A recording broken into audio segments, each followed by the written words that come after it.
attending today's webinar on virtual event management best practices. I'm Annie Smith, the head of marketing for Interaction Americas. Over the past several weeks, we have watched marketing departments across the world responding to the current climate by shifting to a virtual event strategy. And today, we have an expert panel uniquely qualified to speak to these best practices in the legal and professional services industry. Representing the organizations that provide the end-to-end tools that ensure the best possible virtual event management process, we have Scott Winter, Director of Product Management for Interaction, the industry's leading client relationship platform, Katie O'Rourke, Regional Vice President of Sales, overseeing global strategic accounts and the legal vertical for On24, the industry's leading digital experience platform, and Matt Parfit, President of Vuture, the industry-leading email marketing platform. Matt, would you like to get us started? I appreciate the introduction. So thanks for joining us today on the webinar. Appreciate that. Appreciate Scott and Katie joining us as well to go through everything with you. The first thing I really wanted to just talk about was the changes that we've gone through. Now, a lot of these are incredibly obvious. We're all sitting at home, I would assume, trying to do our day jobs, being invaded and interrupted by children and pets and everything else that's sitting around the house. But looking at it from the firm's perspective, there's some pretty obvious things that have been going on as well.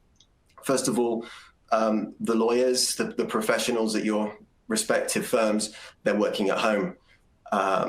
A lot of them are going to be directly involved in the efforts around the pandemic.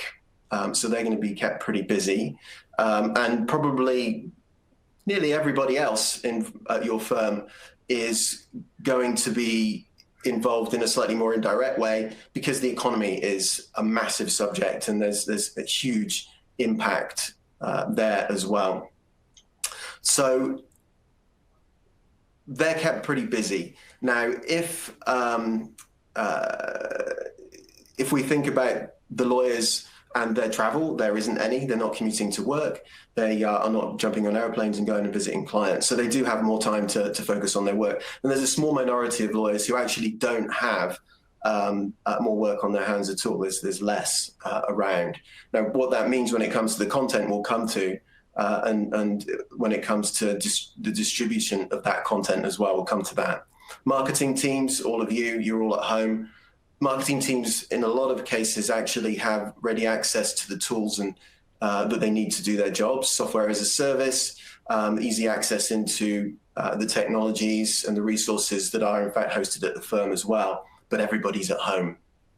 So there is that extra level of complexity. The IT teams are kind of the heroes at the moment because they're enabling everybody to work at home and to have all of the resources that they need. And then you get companies like Vuture, like Interaction, On24, and all of the other providers that you have that are also working at home and also supporting you in your efforts to just do your jobs and use the tools that you have available to you. So we've got really quite a different structure there. When we look specifically at communications, it's changed a lot. So one of the things that we at Vuture have seen is that in the last 3 weeks, I think it is, we've seen a doubling of the number of emails that have been sent on a day-to-day basis. What that means is that, I do beg your pardon, it's not a doubling on a day-to-day basis. It's actually more like a tripling or close to a quadrupling on a day-to-day basis. The doubling is on a month-to-month basis, as you can see from the chart there. So it's actually slightly misleading. Now, as I mentioned, a lot of those are going to be directly involved with the COVID-19 outbreak, and then you've got all of those trickle-off communications that go out as well. More specifically, the types of communications that are going out. Initially, we saw a lot of event cancellations for very obvious reasons. Those events were not taking place, so needed to inform the clients, the contacts, that those weren't happening. We've seen a massive increase in the number of alerts that have gone out, whatever you may call them. There's masses of changes that are going on day to day, hour to hour in some cases. And so these are important communications that need to get out to the clients and contacts. The thought leadership, sure, there are some lawyers that are sitting at home and they have much less to do. But even those that are directly involved still are able to write more materials than they previously were able to write. So we have seen an uptick in the thought leadership type pieces as well. Initially, there was a ton more news. And by news, I'm referring to the kind of thing that is just informing clients and contacts that the firm is now going to a work at home model, no interruption to service. This is how you do things a little differently in some cases. That's gone down now after the initial move took place. So really what we're seeing a lot more of is alerts more than anything else. Now, more recently, we've also seen an increase in the number of firms that want to pick up events again and move to going online, which is one of the reasons why we're doing the webinar today. We want to make sure that our clients have all of the right information available to them to make sure that they do it as best as possible. Now, before we go specifically into the online event piece, there is just one part I also want to point out, and I did run a webinar specifically on this last week, but I will point it out again. Sending more emails does actually potentially create a little bit more risk for firms as well. So what we don't want to happen is, just because there's a really important piece of information doesn't mean that you need to necessarily broaden the list. Stop following all of the best practices that are out there. They need to take place. Those things haven't changed. You don't want people to receive emails where they've opted out, for example. That needs to happen in the normal way. Then, when it comes to non-engagement, we need people to only receive emails where they are engaged. Obviously, new contacts is a slightly different thing. You need to communicate with them in a normal way until they've reached a certain point of non-engagement, and then remove them. But on the upside, email communication is in many ways even more important, because it's one of the few consistent ways that people can get the information that they need as well. So the stat that I have on screen here is more directly related to sales, which isn't the goal here. But what it does mean is that people really do rely on it. They absorb and see the information through the medium of email. Now, I'm not going to go through this checklist. What I am going to do is direct you to the information in the resources tab in On24. So we've got a Vuture checklist PDF, which you can download and take a look at. So please do that. It's very important that you follow the rules. As Scott's going to talk about now, the rules haven't changed. GDPR is still in place, and all of the other data protection regulations that are out there. So I'm actually going to pass across to Scott now. Scott, over to you. So your customer client relationship management, something that's almost morphed over the last couple of years into contact risk or regulation management or compliance risk management system. So we're going to hit a couple little aspects here. So first of all, on the client side, as we think about going from a physical event to something virtual, a couple of things I've been thinking through are, the audience and the people that you invited to come to the physical event. So first off, you had a budget probably. So what are you paying for? Seats, the amount of people that can actually attend, food, drinks, the venue. Is the location somewhere that, you had people that couldn't attend or they're not close in that region of the world? Potentially also the availability at that time, and also the value that they're getting. So I think that this is a really good point that you can go update your list, whether this is something that the marketing team is going back into and doing advanced searching and segmenting your data to different views or different contacts that you might want to attend, but then also taking the hopefully the CRM functionality that you have, but what we have in Interaction, the ability to send out links to all of your staff for kind of a refresher. Who should we invite that we didn't invite before? Again, maybe who did an RSVP because they couldn't make it. So use the tools that you have to look at the contacts that you have that actually aren't on the list at that point in time, and maybe even filter, slice and dice to different titles that you might want to now target, or different companies that potentially are more impacted by what you were going to talk about. Now, updating your lists, once those lists are ready to go, then Matt and the Vuture team then take it from there to start to go into that next step. Now, going into the risk and the compliance side, Interaction in your CRM is a great tool to make sure that you're still following guidelines, and also getting into like a firm disposition plan around like recycled spam traps. So a lot of us, we have lots of contacts in our system. Even if you think about your Outlook, there's people I've had on my phone for over 10 years. I don't talk to them anymore. Is their data up to date? And so we start thinking about these, managing your recycled spam traps, and what can we do to look at just firm retention and archiving policies and the maintenance of this, looking at your email activities with those contacts. So are we talking to these people? You're going to see in the resources, we have some links to our GDPR webinars that talk about extended searches and reports that you can go in and identify where you have active clients. And I kind of think of this as a billing side, like a metaphor here, or analogy. Often if you don't have a billable record for a client in so many years, and this is the firm interpretation, they're no longer an active client.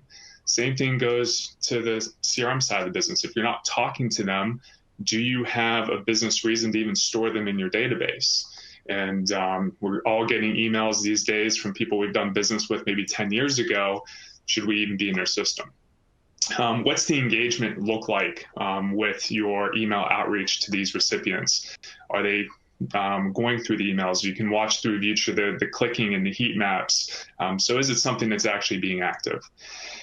You also want to take a look at your departure process, contacts that don't have any relationships. So once somebody leaves, to be able to manage them, maybe put them into a working list to start to build relationships with them. Or if you're not going to be able to keep that business, should they even be in your system?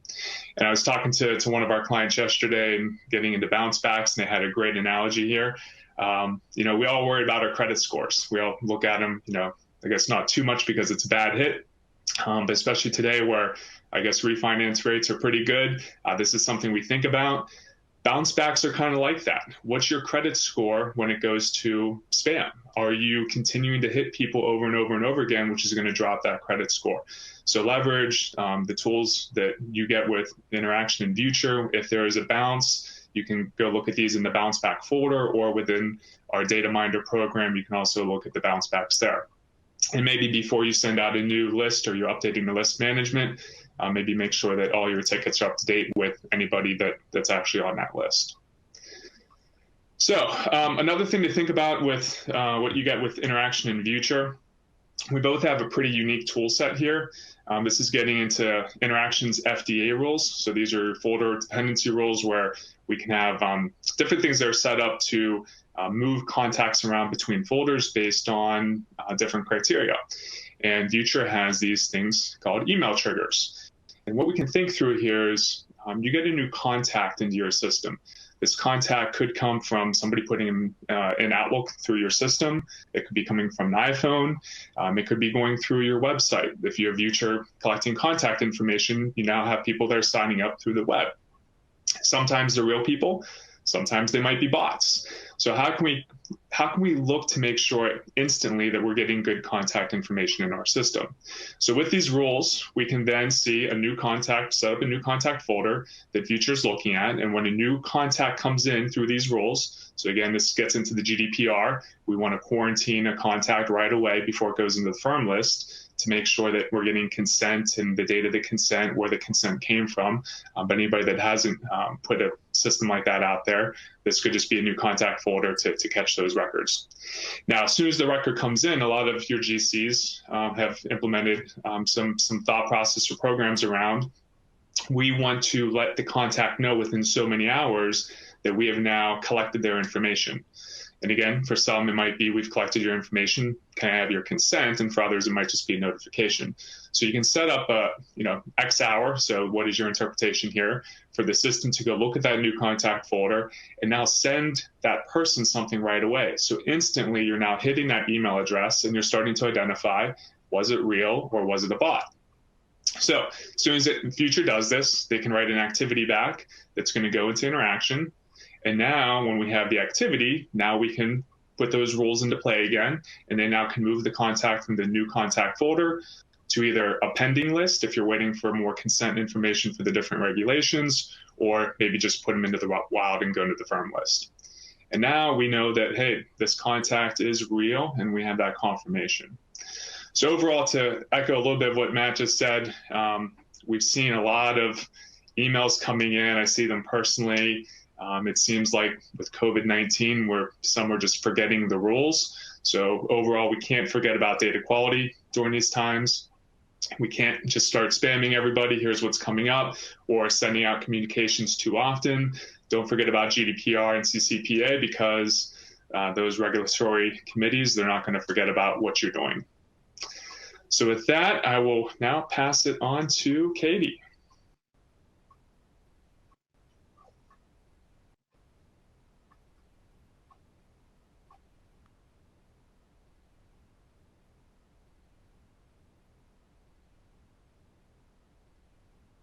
But what happens when you lose your audience? Now, for a lot of marketers, for a lot of event planners, this is probably one of the most devastating things that can happen. You've been planning your event for a year, for 18 months. This is, the way that you go to market. This is the way that you communicate with your clients and your prospects. So what happens when you lose that audience? Now, that's really daunting, that's really terrifying, but I do want to make this a really positive conversation, and hopefully you get some tips out of today's session as you kind of think about, how do we shift our events to create a digital experience. So when we think about, the event strategy that you had in place, you had a really robust physical event strategy in place. How do we move those into the digital world? I think there's a few things that we want to consider just around, how powerful physical events are. Obviously they create a really good rapport. There's nothing that's ever really going to replace that kind of face-to-face, that experience that you can create when you are in person. But when you think about, what you can also do digitally, you can really create these immersive, authentically human experiences in a digital format as well. So we can still have our events, and now we can actually do them at scale. So instead of limiting the audience to, what may have been a limitation based on the size of the room, based on the hotel that you were having it at, based on geographic restrictions where people could travel, there's no boundaries anymore. So people can attend from anywhere at any time. So it's just a completely different way of thinking about things. And when we actually look at the data as well, you can see here that in-person events are one of the most popular, most successful, top of the funnel B2B demand gen tactics, but webinars are a close second. So today what we're going to do is kind of explore those ways in which you can create that really immersive experience and some of the benefits of doing so. So we were in a very similar boat at On24. We obviously had a very robust digital strategy as well, but we had just kicked off our roadshow that we were taking around the US. We were going global, and we quickly had to pivot that and create a digital experience instead when we had to cancel our physical events. Obviously, it wasn't too difficult for us, but we still had to, quickly set up and think about how we were going to create that same experience we wanted in person, but now in a webinar. So this was the webinar that we quickly stood up when we had to cancel our Los Angeles event. We had a ton of calls to action so that the audience could still engage, they could still interact. So obviously things like Q&A, downloadable resources. So if there's complimentary information that we were going to give out, we've now included that as a download in the webinar. Things like calls to action where people could take a tour of On24 or sign up for a demo or fill out a form that they may have been able to fill out in person. We had brochures that they could download. So instead of giving physical handouts, we've now got them as a link to download a brochure. And then our swag. People love our WebiNerd t-shirts or our WebiNerd koozies and drink bottles and pens and notebooks and tote bags. Obviously, we couldn't give them out anymore, but we found a way and worked out a way to do that within the webinar so that we could still, create that really, really nice experience that we were looking to create in an in-person event. So what are some of the things that we need to think about when we're creating these digital experiences? You want to think about branding. So if you think about, what you would have done in a physical event, it is a really good visual experience. How do we take that and make it a really great branded experience in a digital format as well? So you want your webinars, your digital experiences to look like your website or look like the other digital assets that you're creating. If you can, you want to make them multimedia. So like we are today, we're on a webcam. We could include some pre-recorded video clips. If they were already going to be part of the physical event that you had set up, maybe you can incorporate them in your digital experience as well. Make sure they're interactive. Again, when you're thinking about a physical event, they're very interactive, right? It's in person, so you've got that face-to-face. How do you make that interactive in a digital experience? Include lots of calls to action, things like Q&A, polling, surveys, downloadable resources, like we included in our webinar a couple of weeks ago, giveaways, swag. So if you're thinking about, maybe it's not your physical event that was cancelled, what we've seen an increase of is other physical events being cancelled, but that impacts the vendors and the sponsors who are going to have a booth. So then what do you do? If that's kind of, a main source of your revenue, or that's where you were going to meet other people face to face, how do you then recreate a virtual booth where you're going to give out, swag, where you're going to have handouts? Bring that into a digital format as well. Then if we think about, taking some of our seminars digital, that's typically, when we're looking at the audience today, that's typically what we're replacing. Those breakfast seminars, those lunch seminars, where you were having them at your offices, in your conference rooms, maybe at a hotel, in a ballroom. So what are some of the key things that we want to think about, or what are some of the trends in this new normal that we're in? So I think, it's a fluid situation. We have to be flexible. We have to think about things are changing every day, or sometimes every hour. I feel like, there's new rules, there's new restrictions, there's new things that are coming to light. And I think what we've all realized is that we have to be a lot more empathetic to that situation. And 3 weeks ago, if somebody had asked me, or maybe 4 weeks ago now, if somebody had asked me, hey, I want to do a webinar, I want to include webcam, what are some of the best practices? We have a ton of best practices that we could give you. Make sure that the lighting is good, that, you don't have a baby crying in the background or a dog that's about to bark or walk into the room. Lots and lots of best practices. A lot of those have kind of gone out the window.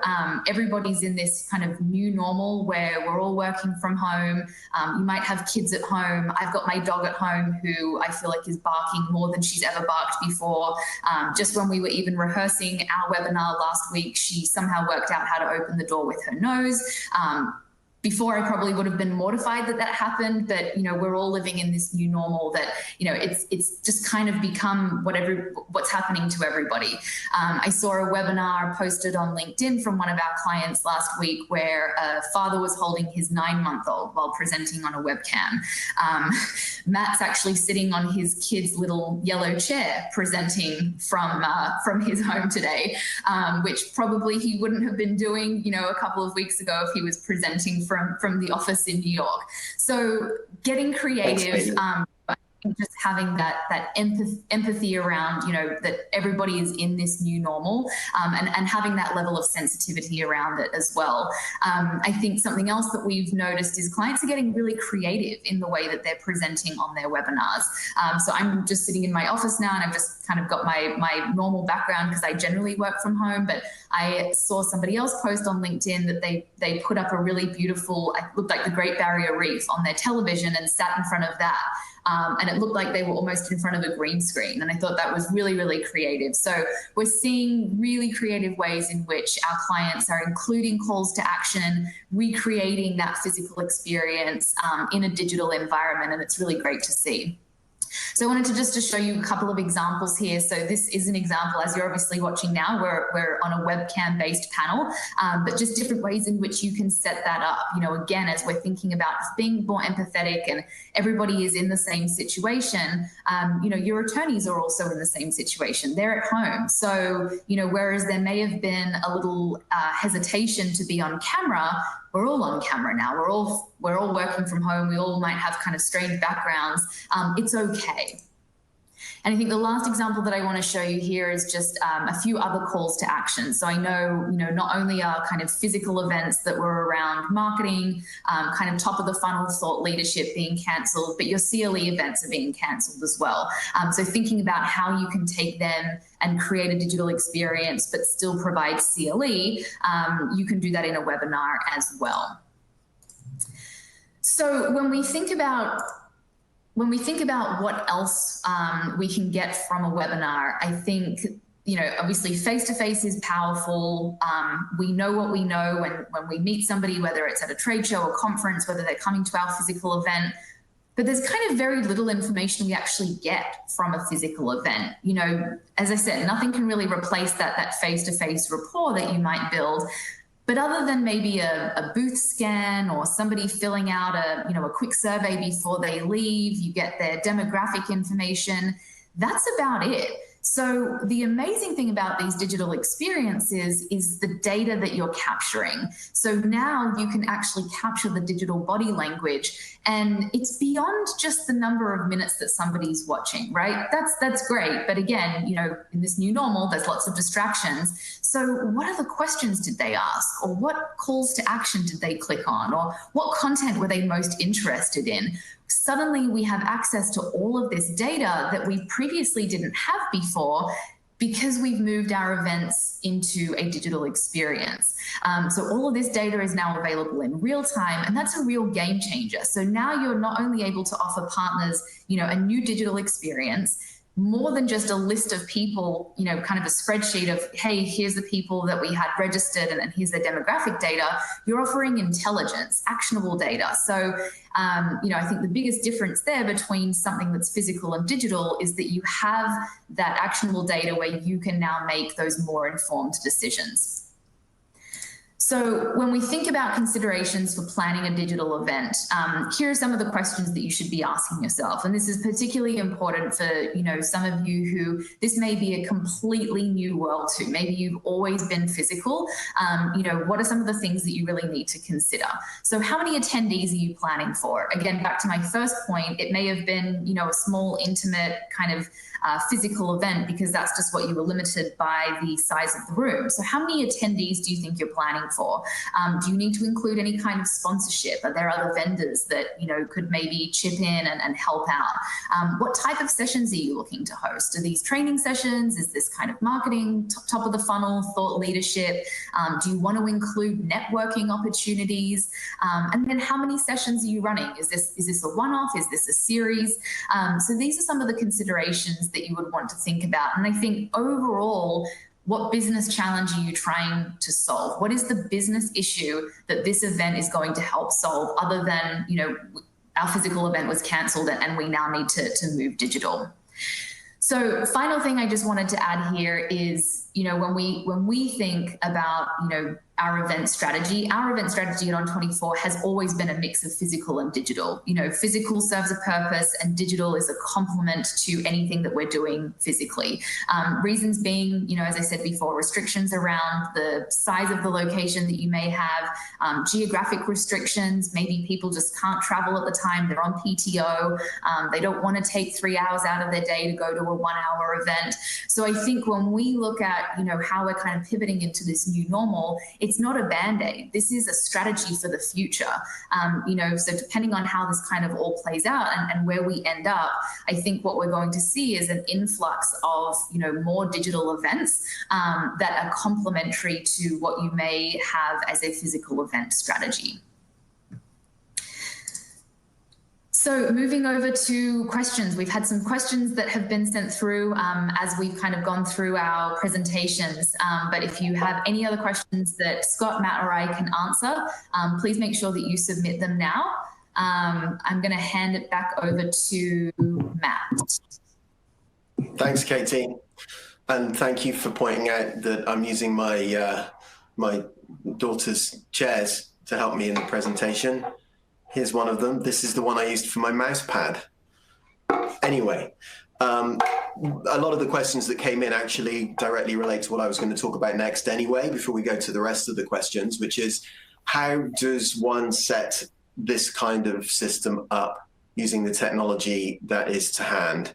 So, of course, the vast majority of you already have Interaction, Vuture, and On24. So I've just got 5 slides here that are just going to talk about that. Not all of you are, in fact, integrated between the 3 systems, though, so this should prove pretty helpful. So just looking at, this is my technical diagram. It's so incredibly simple. Any Vuture client that is also a client of Interaction will already be integrated. That happens by default during the initial project. So that integration is in place for emails, the normal thing, everybody's got it. If you have On24 as well, what Vuture does is it actually acts as the integrator between On24 and Interaction. So the reality of the setup is that it needs doing, but it's incredibly simple to do. And the Vuture then passes the information back and forth between Interaction and On24, as well as all the standard Vuture regular email kind of information that we pass backwards and forwards. So what I'm going to do is I'm going to show you 4 slides here that just look at exactly what needs to take place when you have a new webinar, when everything's set up. And it is ridiculously straightforward and really just goes to show that the technology side of it really should be much easier than the actual content side of it. So looking at this first slide, in Interaction, if you're having a webinar and you want to get an invitation and gather those registrations, quite simply, you do what you're already doing, which is to have a dedicated folder in Interaction for the webinar. In there, you'll probably put the people that you want to invite to the webinar. You may use another list, though. You need a couple of additional fields minimum. One of them is an RSVP additional field, exactly the same as you might use for an in-person event. So you'll have the standard yes, no options on that. And then you'll have a second additional field that is the webinar. And there'll be 2 options there as well. Attended, did not attend. So that's it. That's all you need to do in Interaction. So very, very much the same as one does for an in-person event. In Vuture, again, it's very, very standard. You create the event campaign, you tweak your emails, edit them, do whatever you want with the emails. When it comes to the form, that's where the differences take place, and they're very, very minor. So you add the RSVP question in the normal way from that additional field that's already in Interaction. And then there's 3 specific fields that are actually on this screenshot. This is a screenshot that I took this morning, in fact, so 4 fields within Vuture, where you have to put in, number 1, the URL of the On24 webinar. Okay, so you can see I've got the URL actually for this webinar in there, in this case. Then we identify the folder in Interaction that is holding this webinar information. This is actually specifically to write back the attendance information. We specify then the additional field that relates to the attendance information, and then we specify the value of an attendance, which is attended in this case. That's it in Vuture. Everything else in Vuture is exactly the same. And then On24 is the most ridiculously easy part, which is you create your webinar in the normal way, and then you run your webinar in the normal way. So there's actually nothing that you need to do there whatsoever. You'll see if you go and check out LinkedIn that Scott and myself, and you should do the same. Some photos on there of our setup that we're working out right now, which is actually quite interesting as well. And then finally, the results. So once you've done all of these things, what are the results that you can expect? How do you expect to see the data flow backwards and forwards between the three different systems? Sorry, a bit of face touching there. So first of all, when somebody registers for a webinar using a Vuture landing page, so they get the invitation, they click the link to register, goes to a standard Vuture landing page. Then when they say, yes, I'd like to attend the webinar, the information of that yes goes into two different directions. It goes to interaction in the normal way, RSVP yes, and at the same time, it goes into On24 as the RSVP yes as well. 24, one of two things can then happen. Number one, an email can get triggered through On24 to say, thank you for registering for this webinar, here's your details. Or number two, an email can get triggered through Vuture saying exactly the same thing. So you've got options at that point. Then secondly, when the webinar takes place, people attend it, they engage, they ask questions, as I'm pleased to see a bunch of you are asking questions now. Then Vuture is we're gathering the attendance information from On24, and we're also gathering the questions from On24, and we are passing them straight through to interaction. So what you end up with is the additional field populated saying attended, an activity that says attended, and then activities that have questions that the individuals have asked as well, all automatically back in On24. So that's the end result. Of course, the way I like to look at it is each of the three systems do have their own reporting, and it's very tactically from the individual webinar perspective in On24 of these are the people that showed up to this one individual webinar. What does it mean? How do we get better results there? And then it broadens out. So On24 and Vuture, what we're looking at is the entire digital experience of an individual on the webinar, other events they've attended in the past, other emails they've opened and clicked on, engaged with, engagements across the firm website and their blogs and all that kind of thing as well. So we've got a slightly broader view that allows you to understand what's going on at those individual contact organizations and where you might be able to offer value. If you broaden it out even further, what you end up with is then a view that Interaction has, which sure incorporates the individual webinar information, absolutely incorporates the entire digital experience information Vuture's collecting, but then also includes all of the other engagements that are taking place at that client or contact company as well, not just digital, but offline, because you've got a history there of meetings that are taking place, conversations, phone calls, matters, engagements, whatever it might be. That just gives an incredibly valuable holistic view of absolutely everything that's going on. And Scott will be able to talk about this way better than myself, but some of the reporting, particularly through Power BI, that Interaction are now doing really adds a huge amount of value and gives a lot of flexibility about how that kind of information is presented for the different internal audiences that you have. So that's how things get set up for an individual webinar. And at this point, I think we'll open up for questions. Annie, I think you've been monitoring the questions. I'm going to change the view so you can see us all. And question front. Absolutely. So we have quite a few here about a recording. We will be providing a recording to anybody that's registered for today.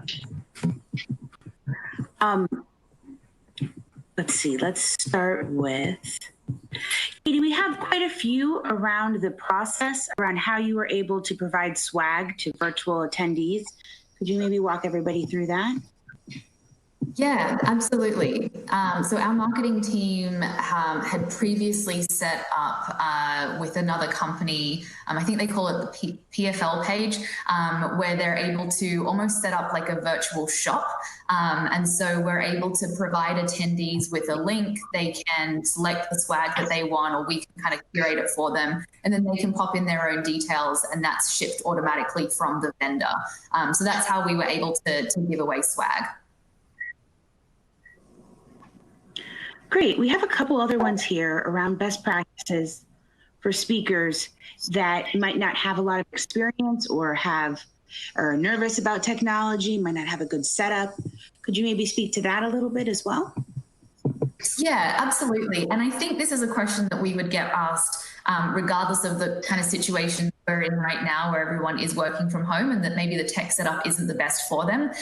So I think looking outside the box and thinking of different types of events that you can run. So obviously we're running this event live right now, but we could have run this as what's called a simulated live event. So we could have actually pre-recorded our content and then set it to go live at a certain date and time. So when you guys, the attendees, watch, you would see just the same experience. It looks like it's live. We could even still do live Q&A, but it's actually pre-recorded content. And we see a lot of law firms using this type of event because, even outside of this situation, not everyone's a live presenter, or they just don't like live, or they get nervous, they get anxious, or they just don't want to participate in that way, or they're worried they're going to say something that they shouldn't. And so being able to pre-record gives them that flexibility of still being able to participate in the webinars, but without the pressure of having to do something live. So that's the simulated live. Otherwise, you could just do a pre-recorded webinar. So then that allows the attorneys to re-record if they listen back and they don't like themselves, the way that they sound, or they say something that they don't like, or they want to redo one of the slides. So that would be my recommendation. Yeah, I think one thing I'd add, if you are going live, as I've moved between offices and done this working from home, if you don't have a great internet setup, to leverage the call your cell phone. If you have a better cell service, that way you're always clear, even if the internet breaks up or now everyone's working from home and potentially there's kids playing Xbox and Netflix and stuff. So as long as, even if the video cuts in and out, I'd say if you can get that clear communication on your phone, that would be a big benefit.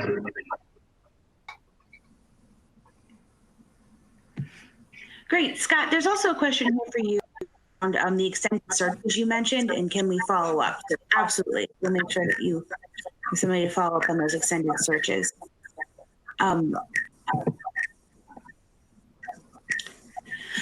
Let's see. We have a couple people just saying nice things, so thank you for those. And then here's a question regarding interaction. So can we add new contact to interaction? And if a future invitation was forwarded to a contact not previously added to interaction? Yeah, I think that goes along with the integration, Matt, because that's going to be a lot of you guys pushing it and how that setup takes place. But I think once you forward it, it's just going to go through the same contact import process as if they signed up on a website. Yeah, exactly. It's the same process as we always go through. So where you've got a registration for someone that wasn't initially invited, they fill out what we call a blank form, and then that runs a cross-reference with interaction to see if it can find them. If it them happy days, it adds the registration to that and still sends the information to 124. If it doesn't find them, it creates a new contact in interaction, and again, registers them for that. You can block people registering for webinars if you did not invite them by locking down the name fields, and people can't the initial invitee. One of the other questions, I saw a question that actually tackled that specifically, so hopefully I've answered 2 questions in one there. Great. There's another one kind of on that same vein that is talking about do we need the fields to read exactly yes and no for the integration to work? This particular company is using accept and decline. It doesn't matter. You use whatever language you have in interaction. In future, you can change it to whatever you want it to be on the form anyway. And it doesn't matter. Okay, sounds great. Well, thank you everybody for attending today. We'll go ahead and have those out to you shortly. And enjoy the rest of your day.